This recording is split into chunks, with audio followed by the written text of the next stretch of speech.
आज वाल्मिक कराड्याचा चिरंजीव सुशील कराड्याने माध्यमाशी संवाद साधताना काही गोष्टी त्यांनी त्या ठिकाणी मांडलेल्या आहेत। सुशील कराडचं असं म्हणणं आहे की कराड कुटुंबियाच्या वतीनं आम्ही सीबीआय चौकशीची मागणी करतो आणि माझा आणि माझ्या भावाचा स्वर्गीय महादेव मुंडे यांच्या हत्याकांडामध्ये कुठलाही संबंध नाही। ना मी महादेव मुंडेला ओळखतो, ना माझे वडील ओळखतात, ना माझा भाऊ ओळखतो, अशा प्रकारचा दावा त्यांनी केलेला आहे। त्याही पलीकडे त्यांनी जाऊन सांगितलंय की ज्या दिवशी स्वर्गीय महादेव मुंडे यांची हत्या झाली त्या दिवशी महादेवजी मुंडे यांचे सासरे जे परळी बाजार समितीचे संचालक आहेत भगवानरावजी फड, ते आणि माझे वडील हे तिरुपती या ठिकाणी होते। परंतु हे जे परळी मार्केट कमिटीचे जे लोक आहेत हे 18 तारखेला परळीमध्ये तिरुपतीहून रिटर्न आली होती। मग रिटर्न आल्यानंतर 18, 19, 20 आणि 21 असं जे मृत्यूचं तांडव त्या परळीमध्ये झालं। सहदेव सातभाईंना मारण्यात आलं, स्वप्नील पुजारीला मारण्यात आलं, सोळंके नावाच्या एका व्यक्तीला मारण्यात आलं आणि त्यानंतर महादेव मुंडे यांची हत्या करून आणण्यात आली। आज सुशील कराडांनी असं सांगितलंय की आमच्या कुटुंबाचा कुठलाही संबंध नाही, आमचं कुटुंब याच्यामध्ये नाही।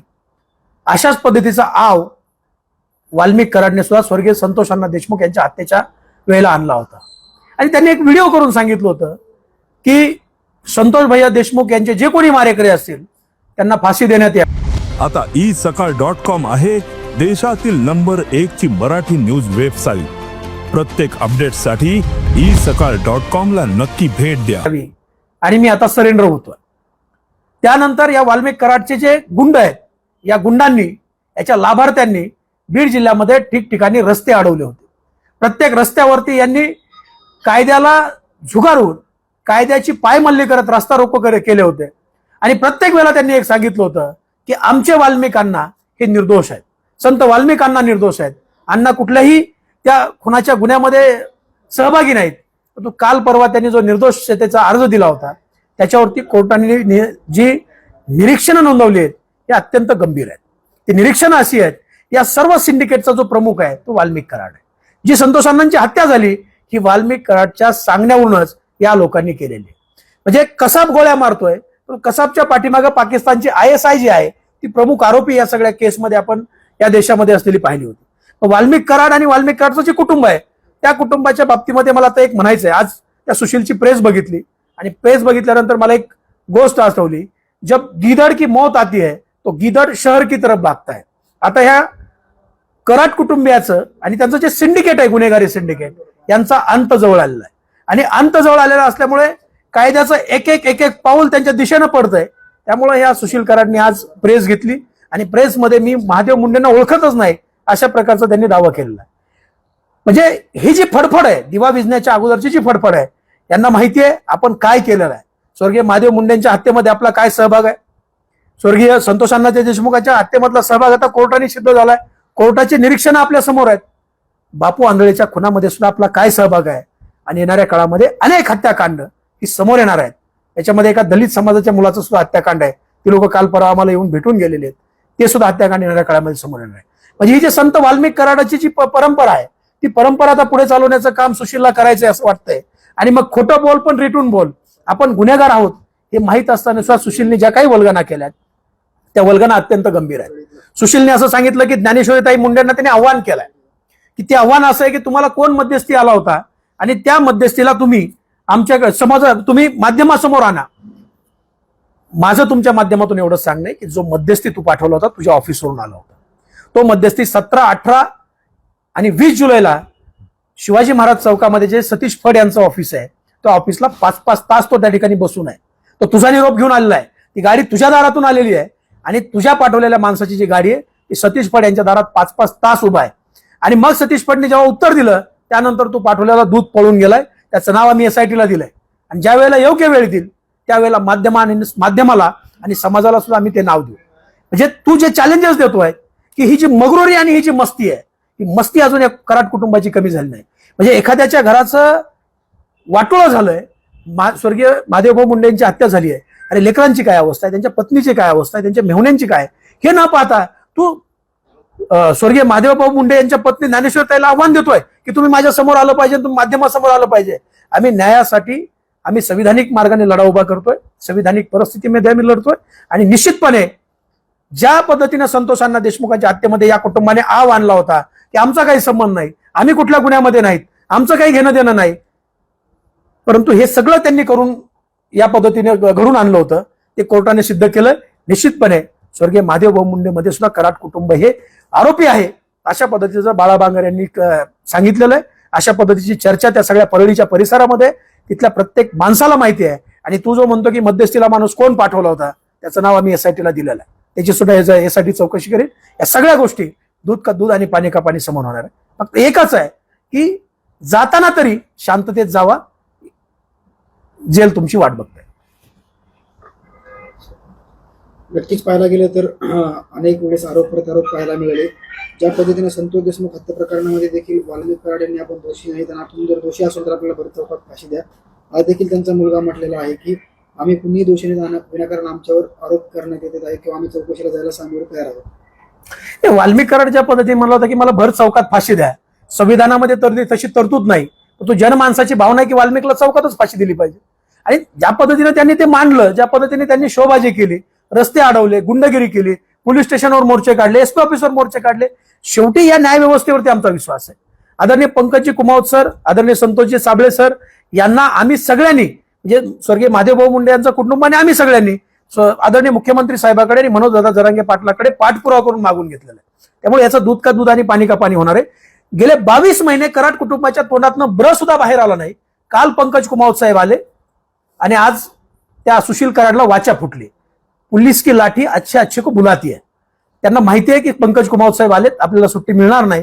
आणि मग शेवटचा एक प्रयत्न आहे वाचण्याचा. माणूस पाण्यात पडल्यानंतर हातपाय हलवतोच, तशी सुशीलची ती फडफड आहे शेवटची.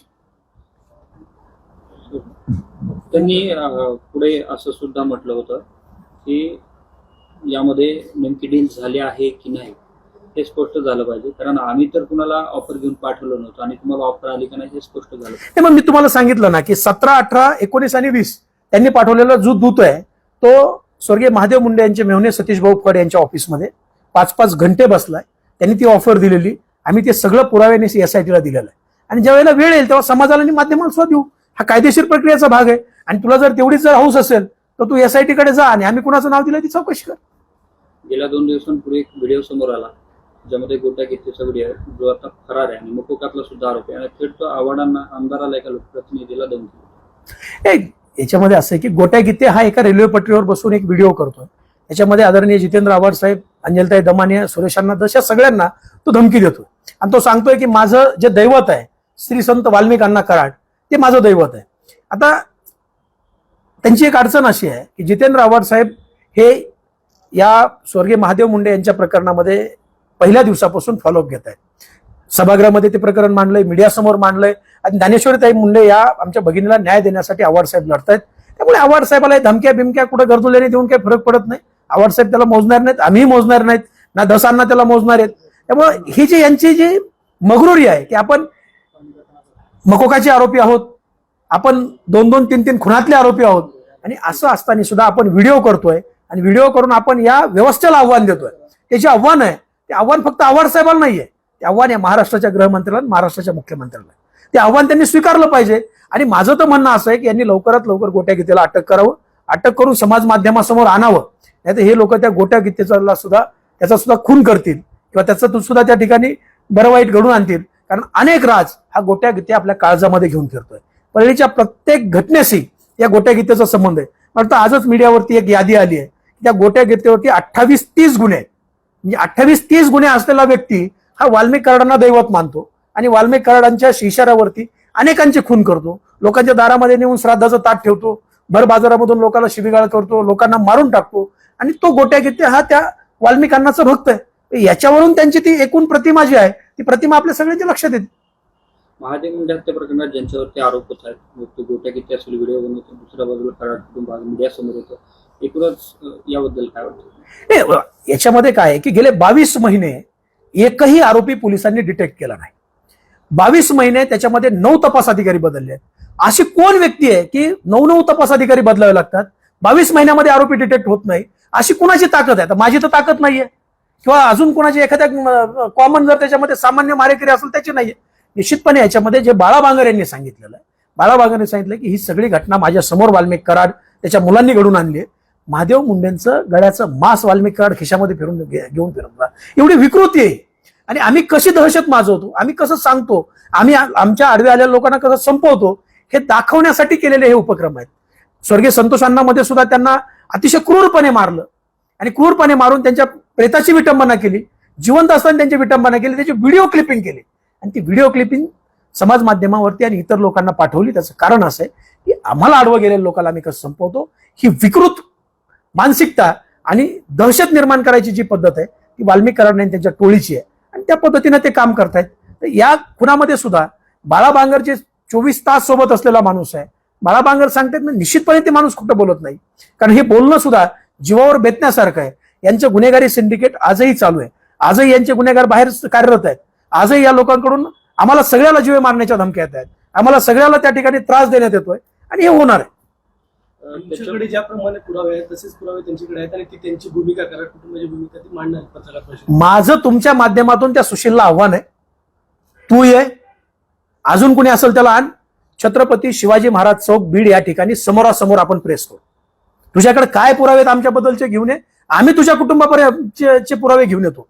आम्ही अजूनपर्यंत फक्त स्वर्गीय महादेव मुंडे यांचा खून आणि या खुनाशीच निगडीत बोलतोय. ज्या दिवशी आम्ही पुरावे घेऊन येऊ ना त्या दिवशी तू जेलमध्ये असलेला बापाला बाप सुद्धा म्हणणं बंद करशील, एवढं लक्षात ठेव. त्यांनी असं सुद्धा म्हटलं की जे पोलीस अधिकारी आहेत त्यांच्या बदल्या होतात आणि त्यांचे पुढे चालून प्रमोशन होतात असा आरोप होता. आणि त्यावर त्यांनी म्हटलंय की जे रवी सानप आहेत त्यांची इलेक्शन कमिशनच्या रुटीन बदली झालेली आहे, इलेक्शन कमिशनच्या GR नुसार. रवी सानप यांची रुटीन बदली झाली असेल, 8 चौकशी अधिकाऱ्यांची बदली होण्याचं काय कारण आहे? तर आमचं तर म्हणणं असं आहे की रवी सानप यांचे CDR काढावेत, एक ससाने नावाचा API त्याचे CDR काढावेत, त्या काळात काम करणाऱ्या सगळ्या अधिकाऱ्यांची परळी पोलिसांचे CDR काढावेत. कोण कुणाला किती प्रेशराईज करत होतं आणि कोण कुणाकडून काय काम करून घेत होतं येऊ द्या समाजाच्या समोर. हे अधिकारी बदलणं या सगळ्या गोष्टींवरती कुणाचा दबाव? तर या सगळ्या गोष्टीमध्ये दबाव हे वाल्मिक कराडच्या सिस्टमचाच होता. याला काही बाहेरची माणसं कुणी आहेत? तुमच्या माझ्या हातामध्ये थोडं आहे की एखाद्याची बदली करून आपण टाकू शकतो. हा वाल्मिक कराडच आहे की ज्यांनी गेले 5 वर्ष बीडचं पोलीस दल हे घर गड्यासारखं वापरलं. त्याला वाटेल त्याच्यावरती खुनाचा आरोप करणं, त्याला वाटेल त्याला माणसं मारायला लावणं आणि त्याला बाहेर काढणं, या पद्धतीचं काम हे वाल्मिक कराडने केलेलं. त्याच्यामुळे वाल्मिक कराड शिवाय हे कुणी करू शकत. वाल्मिक कराड आणि त्याला जे मदत करणार त्याचे जे आका आहेत त्या आकांचं हे सगळं काम. आता पोलीस परळीमध्ये दाखल झाले, स्पॉट्स पंचनामा करते, SITचं पथक, पंकज कुमावत झाले, त्यामुळे आता वाटतंय कुठेतरी तपासाला 100 कसं आहे की पंकज कुमावत साहेब हे जे आहेत अत्यंत प्रामाणिक ऑफिसर आहेत. म्हणजे या महाराष्ट्रामध्ये अनेक अधिकारी असताना, जिल्ह्यात IPS दर्जाचे अधिकारी असताना सुद्धा स्वर्गीय महादेव मुंडेंच्या कुटुंबाची मागणी होती की आम्हाला पंकज कुमावत साहेबासारखा अधिकारी हवा. कावत साहेब अत्यंत प्रामाणिकपणे काम करतात, पण काही कामामध्ये त्यांना जी वाल्मिकनी जी सिस्टम बसवलेली पोलीसमधली ती सिस्टम अडचणीची ठरत होती. संतोषजी साबळे साहेब अत्यंत प्रामाणिक अधिकारी, यांना मुख्यमंत्री महोदयाकडे आग्रह करून या कुटुंबाने आम्ही सगळ्या लोकांनी मागून घेतलं. आता कुमावत साहेब आलेत, निश्चितपणे याच प्रकरणातले नाही तर स्वर्गीय बापू आंधळे प्रकरणातले सुद्धा खरे आरोपी हे गजाआड होतील आणि जे खोट्या लोकांना जे गुंतवलंय ते निश्चितपने बाहेर येतील. महादेव मुंडे प्रकरणात कराड कुटुंबातील सुशील श्री कराड कोण याच्यामध्ये आहे आणि ते मध्ये जातील असं याच्यामध्ये बाळा बांगर यांनी जे पोलिसांसमोर स्टेटमेंट दिलंय त्या स्टेटमेंटमध्ये त्यांनी श्री कराड, वाल्मिक कराड आणि त्याच्या जवळची 6 लोक यांचं नाव घेतलेलं आहे. ते पोलिसाकडे रेकॉर्डवर आहे. म्हणजे तो काही मीडियाला बोललेत बाळा बांगर आणि निघून गेलेत असं नाही, पोलिसाकडे रेकॉर्डवर आहे. त्यांनी हेही सांगितलंय की मी 164चा जॉब द्यायला तयार आहे आणि वेळ आली तर माझी नार्को सुद्धा करा. म्हणजे ज्या बाळा बांगरच्या समोर ही सगळी घटना घडली ते बाळा बांगर आज माध्यमासमोर आणि सिस्टम समोर येऊन बोलतायत.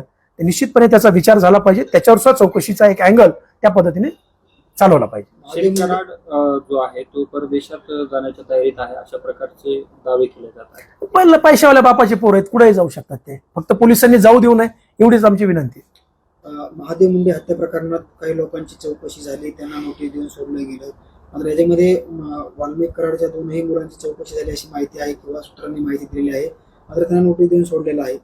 पोलीस यंत्रणा कशा पद्धतीने काम करते आणि संपूर्ण चाललेला तपास आणि गेलेला वेळ याबद्दल तुमचं काय मत आहे? कुमावत साहेब काल SITच्या माध्यमातून बीडमध्ये दाखल झालेत. आज त्यांनी कामाला सुरुवात केली. आता जी काही चौकशी होईल, ज्या लोकांना चौकशीला बोलवलं जाईल, निश्चितपणे त्याच्यामध्ये एक फायनल रिझल्ट आपल्याला मिळेल आणि आपण कुमावत साहेब काय करतायत याची आपण वाट पाहिली पाहिजे. कारण ते आजच कालच आलेत आणि आज त्यांनी कामाला सुरुवात केली आणि कुमावत साहेब ज्या पद्धतीने काम करतायत निश्चितपणे आम्हाला विश्वास आहे की कुमावत साहेब यातील खरे आरोपी गजाआड घालतील. देश विदेशातील प्रत्येक घडामोडींचे लाईव्ह अपडेट मिळवण्यासाठी आता साम टीव्हीच्या सर्व सोशल मीडिया प्लॅटफॉर्मला लाईक, फॉलो आणि सबस्क्राईब करा. तसंच सर्व नोटिफिकेशनसाठी बेल आयकॉन प्रेस करायला विसरू नका.